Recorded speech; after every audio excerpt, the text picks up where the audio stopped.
बरवाली के नैन poultry farm में पहुंचे कृषि विज्ञान नोहर के अधिकारी। नोहर अक्षय गिंडाड़ा कृषि प्रसार विशेषज्ञ के रूप में काम करने वाले और थारे बीच में आया मेरे साथी डॉक्टर रामचंद्र जी का पशुपालन विशेषज्ञ है। तो कृषि विज्ञान के अंदर किसानों के लिए काम करने वाले भी अलग अलग विशेषज्ञ है। अभी मैं 3 विशेषज्ञ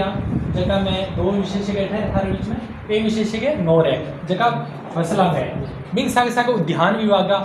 जी बागवानी की जानकारी के लिए, कीट विज्ञान या बीमारी के लिए पौध विज्ञान का विशेषज्ञ है और एक महिला विशेषज्ञ है। कुल 6 विशेषज्ञ कार्यरत होगा जगह किसान भाइयों ने अलग अलग विषय की एक जगह पर जानकारी देगा। तो आज आप जो मेन मीटिंग हो या चर्चा को थोड़ा जो विषय हुआ अपनो पोल्ट्री फार्मिंग है। तो कृषि विज्ञान के अंदर पोल्ट्री फार्मिंग पर के कार्य करना रहे थोड़ा मैं बिंग बारे में संक्षिप्त में थाने बता दूं कि कृषि विज्ञान के अंदर मैं पिछले साल भी पोल्ट्री फार्म है अपने क्षेत्र में पोल्ट्री फार्मिंग अब की कोनी नहीं बहुत सारे पहले चलन लग रही किसान भाई जुड़ेड़ा भी है और देहाती क्षेत्र या ग्रामीण क्षेत्र है बैठे भी पोल्ट्री फार्म है कठी ना कठी किसान भाई भी हूँ जुड़ेड़ा है जगह नाम बैकयार्ड पोल्ट्री बोला। तो बैकयार्ड पोल्ट्री ने मैं किसान भाई ना वापस से एक बार चाहे उनके पोषण के लिए हो या उनकी अतिरिक्त आमदनी के लिए दोनों कंसेप्ट ने क्लियर करने के लिए वापस में एक बार कृषि विज्ञान के अंदर प्रयास करो। पिछली बार भी प्रदर्शन लगाया गया और एक बार भी कोशिश करके प्रदर्शन लगाया जाएगा ताकि किसान भाई पोल्ट्री जगह छोटा छोटा कार्य है चाहे पोल्ट्री है चाहे अपने किचन गार्डनिंग है या बैकयार्ड अपने गोट फार्मिंग कह सकते हैं या कोई भी है जो घर के पास में कम जगह के अंदर कोई ऐसा अपने व्यवसाय कर लें कृषि से संबंधित ताकि अपने को कम उसमें लागत से अपने को आमदनी मिलती रहे। जैसे बकरी पालन भी है, बकरी को आपको जैसे पता है ज़्यादा मैं इस पर चर्चा नहीं करना चाहूँगा कि बकरी भी अपने रख के आसानी से उसको बकरी पालन कर सकते हैं और उसमें अपने अतिरिक्त आमदनी ले सकते हैं क्योंकि आजकल बहुत सारी ऐसी ब्रीड्स हैं जो कम से कम 2 या 3 बच्चों को जो जन्म दे रही है। तो कहीं ना कहीं वो आमदनी का एक सोर्स है क्योंकि इसमें लागत कम है। तो पोल्ट्री फार्मिंग उसी को देखते हुए हमने पोल्ट्री फार्मिंग किसान भाई को स्टार्ट करवाया ताकि बैकयार्ड पोल्ट्री जो किसान भाई पहले से कर रहे थे और धीरे धीरे अपने उसको छोड़ते जा रहे हैं उसको छोड़े ना उसको आगे बढ़ाएं। उसके अंतर्गत हम कड़कनाथ का ही हम सिलेक्शन क्यों किया, एक कारण ये भी है कि हम पिछली बार भी लगवाए थे हमने कड़कनाथ के चिक्स दिए थे किसान भाइयों को बैकयार्ड पोल्ट्री के लिए और इस बार भी हम कड़कनाथ के चिक्स किसान भाइयों को अवेलेबल करवाएंगे बैकयार्ड पोल्ट्री के लिए क्योंकि यह एक जंगली ब्रीड है। और जैसे अब कोरोना चला है, कोरोना के बाद में आपको अपने जो खान पान है या पोषण का है मैं तो सभी को मालूम हो गए आपको गवर्नमेंट के द्वारा टीवी के माध्यम से समाचार पत्रों के माध्यम से या वीडियो के माध्यम से रेगुलर बताया जा रहा है कि कोरोना के अंदर आप अपनी सेहत का ध्यान रखो। जिसकी इम्यूनिटी पावर स्ट्रॉन्ग होगी उसमें कोरोना ज़्यादा प्रभाव नहीं डालेगा। हालांकि उसमें अगर हो भी जाए तो वो अपनी जो उसकी क्षमता है उसके लड़के अपनी शक्ति डेवलप कर लेगा और उस कोरोना से लड़ सकता है। तो ये ब्रीड भी बहुत सारे ऐसे रिसर्च सेंटर है उन्होंने इसके बारे में बताया है कि कड़कनाथ ऐसी ब्रीड है जो इम्यूनिटी पावर बढ़ा सकती है। अगर जो किसान भाई है जो मांसाहारी है अगर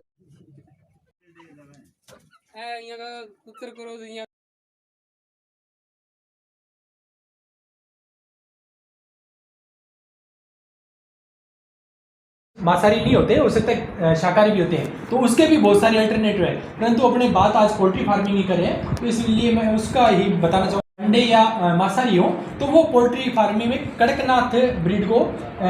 अपना के और अपना पोषण बढ़ा सकता है। तो इसके लिए हमने पिछले साल भी प्रयास किए और इस साल भी हमारा प्रयास है कि किसान भाइयों को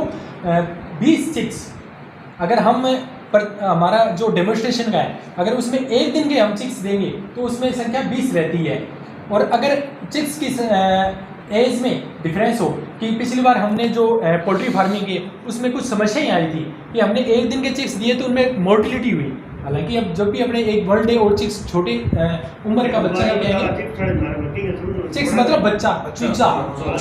अगर एक दिन में चूचा जाएगा तो भी मोर्टिलिटी हो जी अपने बीच में पोल्ट्री फार्मिंग कर रखे वहाँ तो बाद में भी पता है कि 2-3 बार चूचा मरे है। तो अगर हम 20 चिक्स दिया में 1-2 मोर्टिलिटी हो जाए तो किसान को मन थोड़ो बिया भटका कि मैं क्या दिक्कत होगी। तो इसलिए एक बार हमारा प्लान है कि 1 महीना का बच्चा में किसान भाई ने उपलब्ध करावा ताकि भी मोर्टिलिटी की कंडीशन में कम रहे नगण्य रहेगी क्योंकि आज जंगली ब्रीड्स है में बहुत सारी जी बीमारी दूसरी मुर्गा पालन में आप देखने मिले भाई में कौन मिले। और इन्हें बैकयार्ड पोल्ट्री में आप बहुत अच्छा फायदो ले इसका कि बैकयार्ड में जी अपनी सब्जियां लगाई है या अपना किचन में जो भी सामान बच्चा वो डाल के पाने आसानी रख सका। तो वो हमारा उद्देश्य है जो कि धोली माटी के अंदर जिया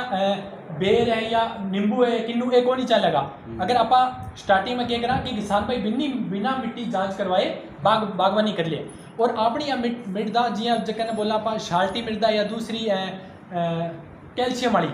ये परत अपनी जगह 2-3 फुट गहरी नीची हुए फिर थाने ध्यान है कि पौधे की जड़ है चाहे नींबू है चाहे किन्नू अमरूद आएंगी 3-4-5 फीट की गहराई तक जावे। अपनी दूसरी फसल है बाकी कितनी गहरी जाएगी जड़ा 10 सेंटीमीटर 15 सेंटीमीटर इतनी जाएगी ये ज़्यादा कौन जाए। परंतु आप बागवानी तक जाओगे तो मिट्टी जांच इन लिए आवश्यक हो जाए कि जब पौधो अपनी उम्र वास्तविक उम्र ले लिया 3-4-5 साल जब उत्पादन देने लायक हुए बी टाइम बिंग धोड़ी नीचे परत निकल जाए कैल्शियम वाली परत निकल जाए तो बिंग के कारण पौधो डैमेज हो जाए। क्यों? क्योंकि वो जगह नीचे पोषक तक तो उठाना है बिंग जड़ को ग्रोथ होना है वो रुक जाएगो और बिंग बाद पौधो धीरे धीरे सुकड़ लग जाए। कि बरसात अपन पता है कि साल में 2 या 3 बारी अच्छी बारिश हुए बिंग आप व्यवस्था के करा पानी आप रोक सका बिंग सके जो सिंचाई को पानी है नहरू मिलने लग रही है वो अपने पूरे साल में कितना मिल जाओ बिंग आधार पर ही आप बागवानी सिलेक्शन करना है उत्पादन का कार्य स्टार्ट कर देगा। तो किसान भाइयों के ये समस्या आती है कि उनको उन्नत किस्म का या नई किस्म का अच्छा प्रमाणित बीज कहाँ से मिले। तो आप कृषि विज्ञान केंद्र से संपर्क कर पाएंगे जब अपने 1-2 साल बाद में अपनी यूनिट सारी डेवलप हो जाएगी। पोल्ट्री की बात है तो पोल्ट्री आपने देखो जी सच्ची बात है कोई जानते ही को नहीं ना आपने करता क्यों पोल्ट्री में 3 चीज़ आवे। एक तो लेयर बोले जिसकी अंडा देने मुर्गी आवे, एक है ब्रॉयलर जिसकी मांस कतर पड़ जाए जिसकी दौड़ती मुर्गी को नहीं अगर पोल्ट्री बड़ा हजार आएगी तो वे है। और एक तीसरी की कैटेगरी बनाई है भाई मान लो देसी नस्ल की है बंगी है जिसकी है प्रदीप जी करें। अब बात है यानी कड़कनाथ या काला मासी बोले असल में क्या है झाबुआ प्रदेश है मध्य प्रदेश में भट्टे की नस्ल है जंगली नस्ल है कोई टाइम में आदिवासी पड़ता और बे के माता का कि बेंगी बलि देना रोर को सिस्टम हो बेंग बात के माँ जो मध्य प्रदेश को एक बैठे तो पॉपुलर होगी लोग खूब पालन भी ला गया जहाँ CPDO चंडीगढ़ में बैठूँ भी खूब निकले यार फार्म में जितने पालन ला रहे अपने एरिया में आकर पॉपुलर हुई है जो कोरोना दौर चाली हुआ है 1-1.5-2 साल का माँ तो लोग एक शब्द सुने इम्यूनिटी यानी रोग निरोधन की क्षमता बाकी है साहब एक माँ क्या नस्ल है बहुत ज़्यादा है। एक तो यहाँ था जनरल एक आंकड़ो बताऊँ 15-20% के बीच में प्रोटीन हुआ है जो वो नॉर्मल मुर्गियाँ एक माँ 25% है मतलब इतनी बढ़ोतरी सिर्फ एक नस्ल चेंज करें। दूसरी बात है सारों जो मेन पॉइंट ए नस्ल पर आप बात करा तो खर्चों बहुत कम है कि एक साइंटिफिक बात है कम मांस खातर आप बहुत बड़ी चीज़ है कि भाई कड़कनाथ हुए फार्म है 100 है बिल्कुल एक सामान्य एवरेज साइज मान लियो एक पोल्ट्री फार्म को लेकिन आ चीज़ आगे बढ़ जाएगी। मैं जल्दी नहीं फ़ोन कर रही भाई मैं आऊँगा थार कंधे खड़ना बोलियो बिल्कुल आइयो क्योंकि असल में एक कारण तो ये हो क्योंकि अपने एरिया में ज़्यादा है और दूसरों यहाँ अक्षय जी भी बता लिया कि मैं एक डेमोस्ट्रेशन यूनिट लगा रहा है 50 किसाना ने यहाँ 18-20 जो भी है तो इनको मेन मोटो मारो कि एक बैकयार्ड पोल्ट्री यानी घर के पिछवाड़े मुर्गी पालन एक माँ कम पैसों लगा के किसान इसो के मुनाफा ले सके एटलीस्ट घर खर्चो तो चले और की बचत है नहीं बा बचत बचती रहे एम घर खर्चो चलते रहे एक खातर मैं एक यहाँ यूनिट देने ला रहा 50 किसान तो भी 50 मुँह में यहाँ मान लियो भाई कोई रोग तो नस्ल में को नहीं आ लेकिन फिर भी और कारण भी हो जाए कोई तो भाई मगर 50 में 40 किसान भी मान लिया जी सक्सेस हो गया अगर कामयाब हो गया तो भाई 40 आगे 40 और बढ़ा होगा। तो आपने एरिया का माँ जहाँ डेयरी फार्म है मेरी राय यह है कि क्या नस्ल है ये मैं ज़्यादा दिक्कत को नहीं आया तो जो आपने पतो चल गयो कि सुबह तो आप दाणों देने ला रहे हैं शाम नहीं तो दाणों अंदाजो हो गया भी तो दाणों खावे बे दाना की आपने आधी मात्रा कर लियो आधी